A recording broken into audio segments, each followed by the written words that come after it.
My son's camera monitor alerted in the middle of the night. I checked it and saw my wife and son sitting on the bed. They weren't my wife and son. I'm a nurse and I currently work nights.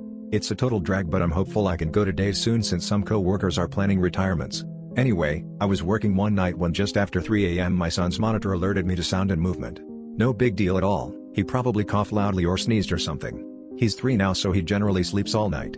I bring it up on my phone and I see him and my wife sitting on the bed. Again, no big deal. He might have cried out or gotten scared or something. I was about to close the app when I noticed they were acting strange, almost creepy. And when I say almost creepy, I mean creepy as balls. They were sitting on the bed together, both of them just staring up at the camera with blank, emotionless stares. The night vision is black and white, so they had white, eerie-looking eyes. They didn't move at all aside from their visible breathing, they just sat there staring at the camera. I close the app and give my wife a call to make sure everything is okay. I never get to call home on lunch, so in a way this is kind of nice to get to talk to my family while at work. It rings a couple times before she answers with a very groggy hello. It was like she was dead asleep when I called and she looked wide awake when on the camera. "Hey, you guys okay? Huh?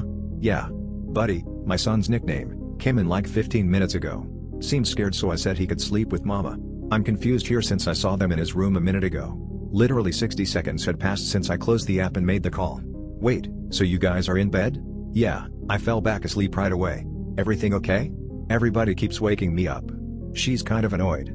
Hang on a second, I put her on speaker and bring up the app, hoping I don't see it. When the app loads, I get that pang of intense nervousness in my stomach that I haven't had in a long time. Since I was a kid in school and realized while I was eating breakfast a paper or something was due that day and I hadn't done it. My heart leaps into my throat. My wife and son are sitting on his bed looking up at the camera, same emotionless stares. "Hello? You guys are in bed, right?" "Yeah, we're trying to sleep." "Well, I'm looking at his camera and I see you two sitting on his bed." "Huh? No. We're in our bed." "I know that's what you mean, but I'm looking at his bed and you two are in there." "Hang on," she says. She's quiet for a second while she brings up the camera on her phone. I hear this guttural, terrified gasp. Like she had sucked all the air in the room into her lungs, filling them to capacity. I don't hear this kind of gasp from my wife often. Usually only when she's truly afraid, like during a jump scare in a movie or one time when we turned her back on our son for literally a second and he was down by the mailbox inches from the road. I hear rustling of sheets and the line goes dead. Of course now I'm absolutely terrified myself, so I immediately call back. It goes to voicemail, so I call again. I call again and again with no answer. Finally, after about 4 minutes, she calls me. I tell you that 4 minutes felt like 40 years. "Hey, what's happening?" I ask. She's absolutely hysterical and crying. I can't understand a word she says. "Stop. Slow down for just a second," I say. She slows down enough to explain they're in the car and driving to her parents'. She looked at the camera and when she saw what was on it, she got up and grabbed our son and rushed downstairs and out the door. Didn't even close the garage. "Don't worry about it," I said. "I'll drive by when I get off and close it. We live in a generally safe neighborhood, so I'm not too concerned the door is up." "You will not go in there," she says. "Hell no," I return. "Why are we on the camera?" she asked. "Is it a recording?" "I don't know," I return. "I'm gonna keep watching it and see if there's anything I can tell." Do our code words with Buddy. We have code words because we're nerds. We've seen too many pod people and imposter movies, so we decided a long time ago to make code words with each other to be able to tell if one of us was an imposter. We have a couple code words, but we also have a 3-sentence story we recite together, each saying a different part alternately of each other.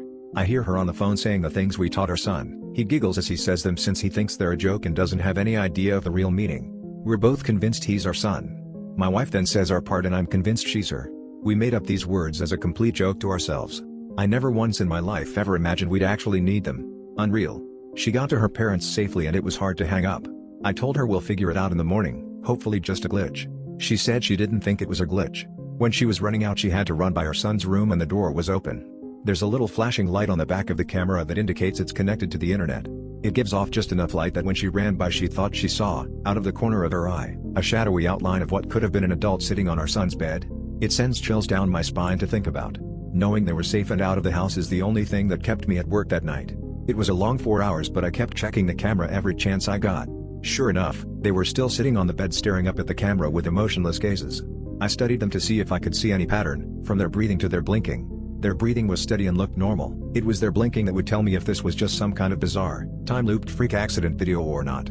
I intently stare at my phone and count the seconds between each blink, telling myself if this is a loop then their blinks should be even and occur at the same time each time. There was no pattern to their blinking, it was erratic and random, just as a person blinking should be. The passing hours are what finally sealed the deal that this was not a weird looped video of some kind. My son's window is visible on camera and I can see on camera that it is getting lighter outside his room. His curtains keep out just enough light to prevent the camera from exiting night vision, but lets in just enough to be able to tell the sun is rising. I try to figure out what the hell I'm going to do before I leave work. Calling the police comes to mind, but I talk myself out of it. First of all, what am I supposed to say? Someone is in my house that looks like my wife but isn't? Worse yet, what if they are entities of some kind and the police do go over and it kills them or something? I decide to tell coworker about it. He's a firm believer in the paranormal and might have a suggestion. I show him the video and tell him the story. His initial response of "that's creepy as f" doesn't help much, but he says he wants to go over and check it out. He says we both should to see if not my wife will try and act like my wife. I tell him absolutely not and he says we should at least go to the house even if we don't go in. I agree on that since I wanted to close the garage. We got to my house and walked around the perimeter first. Not sure what we wanted to accomplish by that, but it felt like something we should do. The curtains were all drawn since nobody was there to open them in the morning, so we couldn't see anything. I went to close the garage and suddenly had this overwhelming urge to go inside and investigate. It was like I just had to know what was going on. So in we went. We walked through the kitchen towards the foyer where the stairs are. It's so quiet in our house right now you could hear a feather drop, forget the pin. We stop at the bottom of the stairs and wait a few seconds. I look at the camera again and they are still sitting there. I've never been so scared in my life. My coworker puts his foot on the first step and I suddenly say stop loudly. Forget this, we're out of here, I tell him. Come on, I start making my way back to the kitchen. We hear a loud creak in the floor from upstairs. It's my son's room. He has a very loud, creaky board right in the middle of his floor that's almost impossible not to step on. My wife and are still deciding if we ever want to fix it because it will alert us if he's ever up to no good when he gets older trying to sneak out or something. Come on, come on, come on. I yell as I motion for him to move his ass. We're out of the house in about 2 seconds. Out on the street I check my phone. Now only not my son was sitting on the bed, same blank stare. Not my wife was gone. Holy shit. My coworker says. That was stupid as f us. Do not tell my wife we went inside. She would be so ungodly mad if she found out what we just did. I use my garage door opener in my car to close the door. Before we leave I look at the camera again. Not my wife is back on the bed with not my son, both staring blankly up at the camera, blinking every few seconds. That was all about 4 days ago now. Not my wife and not my son are still sitting on the bed staring up at the camera. They haven't moved a millimeter. We obviously haven't gone back to our house. What do we do?